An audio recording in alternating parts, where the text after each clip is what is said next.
Many of us are looking for our Mr. Right, our Boaz, and for the most part, I'm sure we all think we're pretty great. Why haven't we found a good man? But that's a question we're going to ask today is, are you really a good thing that your Mr. Right is looking for? So stay tuned to Wonderful Life.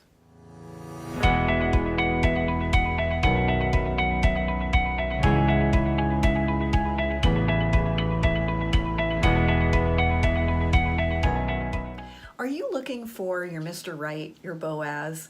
A lot of us single women really want to find a good man.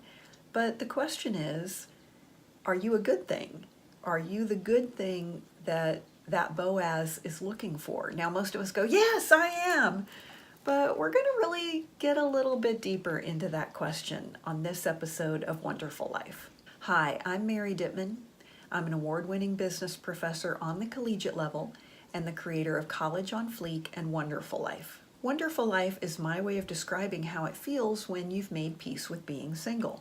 Now, I know there are a lot of women out there who prefer singleness. They want to be single. I'm not one of them.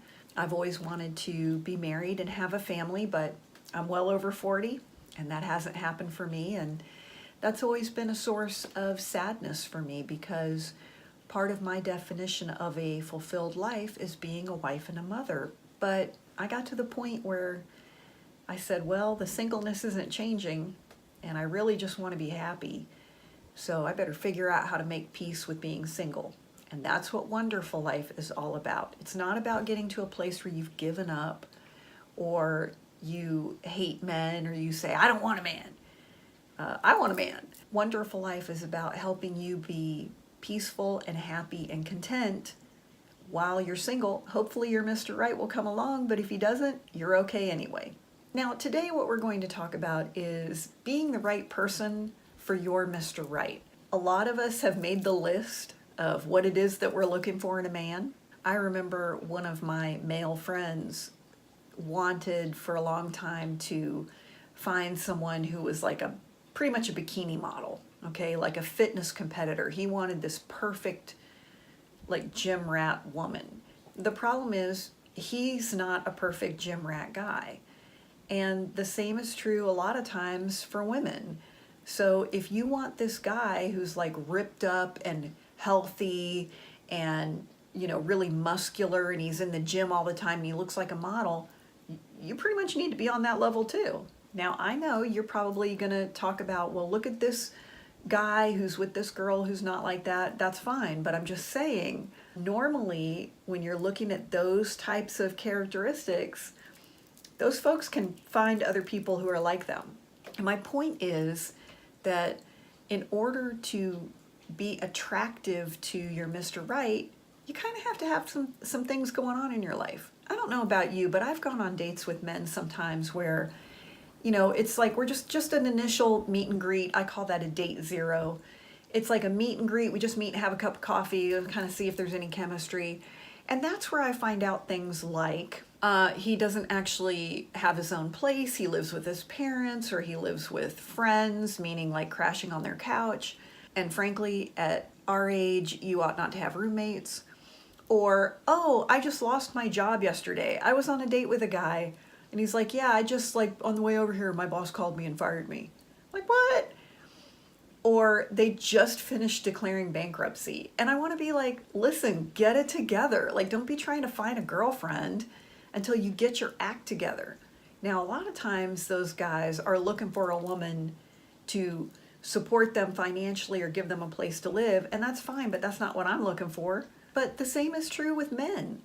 Men do like to fix things, but most men aren't looking for a project. They're looking for a partner.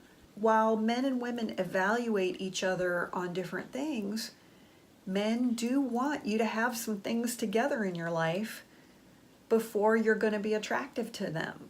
And this is where I like to think about, like, I've got to get my S2G, get my S word together.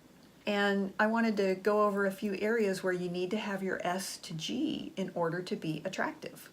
First of all, your home.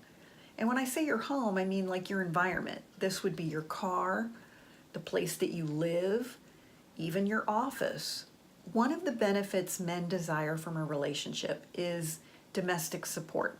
This doesn't mean that they need you to cook and clean all the time, but they do need a woman who can help manage a home. It doesn't mean that you have to scrub the toilets, but you better be able to have someone else come in and do it.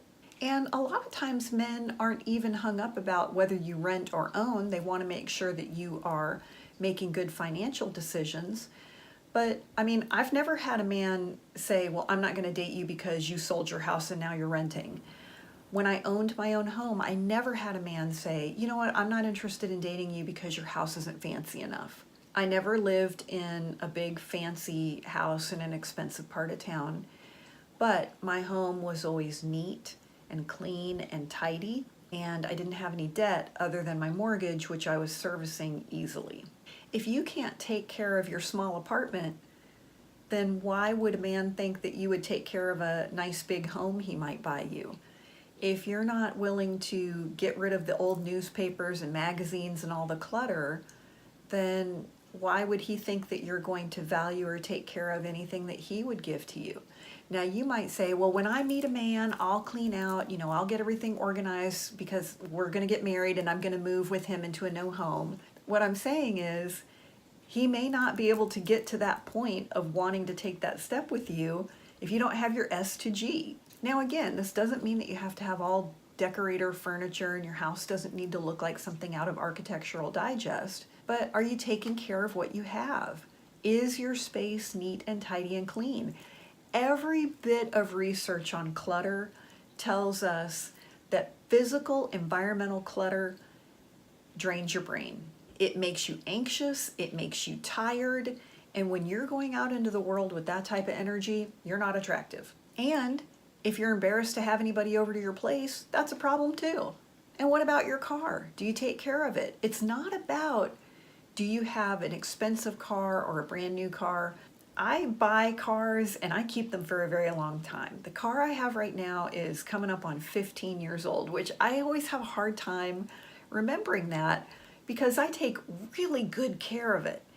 And it looks fantastic. I saw my dad a few months ago and he was like, hey, did you get a new car? I'm like, no, Dad, this is the same car I've had for like 10 years or 15 years. And he goes, oh, did you just get it detailed? I'm like, no. But I just take really good care of it. It doesn't have garbage in it. I keep the interior very nice and clean. I take care of the car. I keep it washed and waxed and maintained. I've never had a man look at me and say, you know what, I really was attracted to you, but your car's a 2005. I don't want to go out with you again.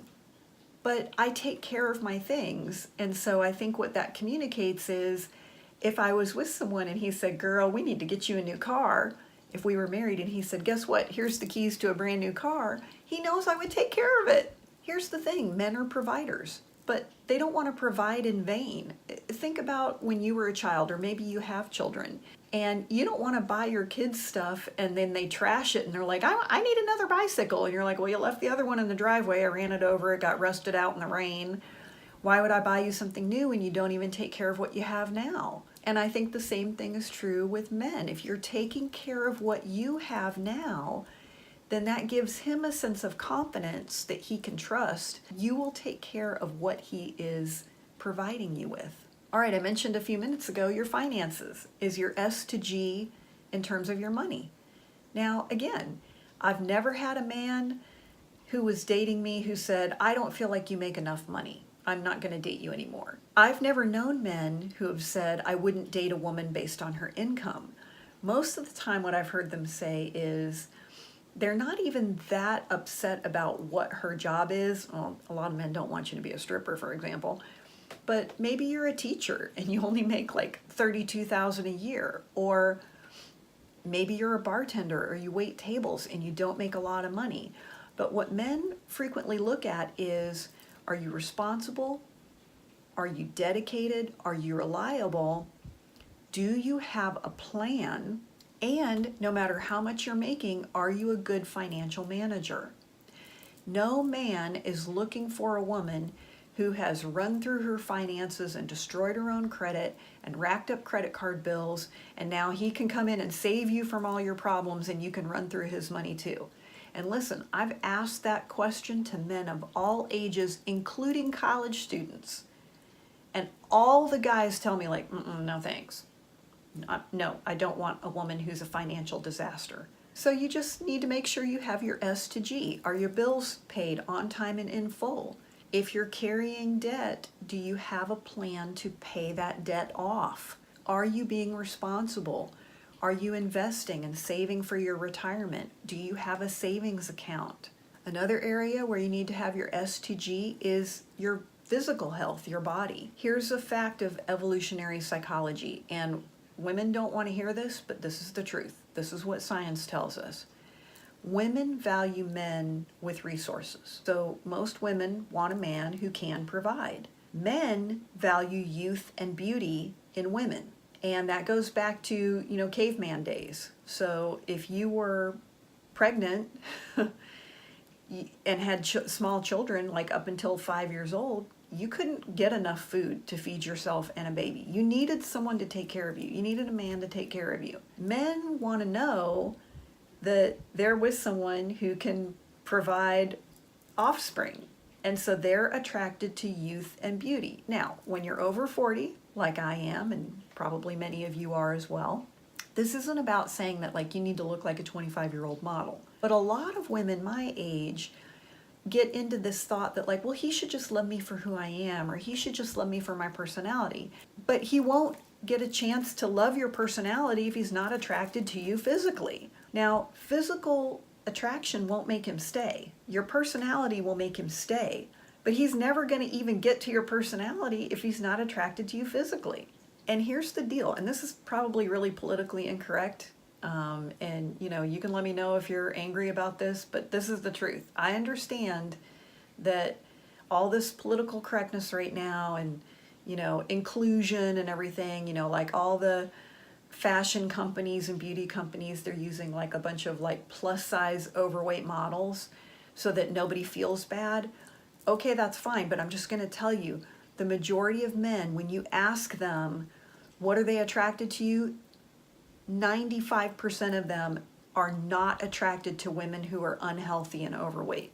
Sorry. Now, you don't have to be real thin and look like a twig. Most men actually report being most attracted to an hourglass shape. But it goes back to what I said about your finances in your home. Are you doing the best you can with what you have? Are you taking care of your body? Are you getting your regular screenings and checkups?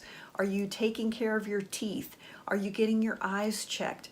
Are you seeing your doctor regularly and taking care of your body? And listen, the older you get, things are going to change. They're not going to be like they were when you were 25 or 30. It's not about trying to look like a 25-year-old. It's about doing the best you can with what you have. I've had many men in their 50s tell me, well, I don't know, women my age, they just kind of look like they gave up and their best years are already behind them. And as women, we might go, wow, that's, shallow and unfair. But listen, if we want to say we want to look for a man who's got his S to G and who's a good provider and has a career, okay, well then that's fine. But then you need to know that men are looking for women who are going to be more youthful and beautiful. Now, I'm saying youthful, meaning you're healthy, you're active, okay? You're not like depressed and sitting around all day eating cookies. One friend of mine who's my age, his wife is, I don't know, a good 15 years younger than we are. And I made kind of a little snarky comment to him about that one day. I was like, something about like, well, guys our age, they just want to marry younger women anyway. And he was one of the ones who told me, he said, well, I would have loved to have married someone closer to my age, but, most of the women my age kind of look like they gave up. And, his wife is very beautiful, nice, very nice woman. I really like her a lot. Kind of like, yeah, he had a good point. And look, everything I'm saying isn't about, so you can find a man. It's about you getting your S to G so that you can feel content and secure and confident in your life. Because the number one thing that men say that they find sexy is confidence. but you're not going to feel confident when your house is a mess and everything's cluttered up, you're overwhelmed by debt, and you don't feel good. So when you get your S2G, it helps you come from more of a place of confidence and contentment, and then you're out in the world feeling confident, which is sexy, and peaceful. Well, that is more attractive, meaning it attracts to you that which you are looking for. And even if it doesn't happen, then you're still happy. And that's the whole point of Wonderful Life, is for you to be happy whether or not you have a man. Now, Wonderful Life is a dialogue, not a monologue, and we want to know what you think. What do you think? Do you have your S2G? Put that in the comments and let us know.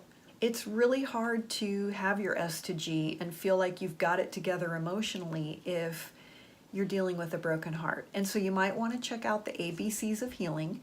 If you go to bit.ly/ABCs of Healing, it's free. It's a quick video program that I take you through to help you jumpstart some healing from a broken heart. You might also want to go to wonderfullife.com. That's where we post a new blog every Friday. You might want to sign up for our newsletter. And plus we have lots of nifty merchandise there for you, and you might want to check that out. And join us next time right here on Wonderful Life.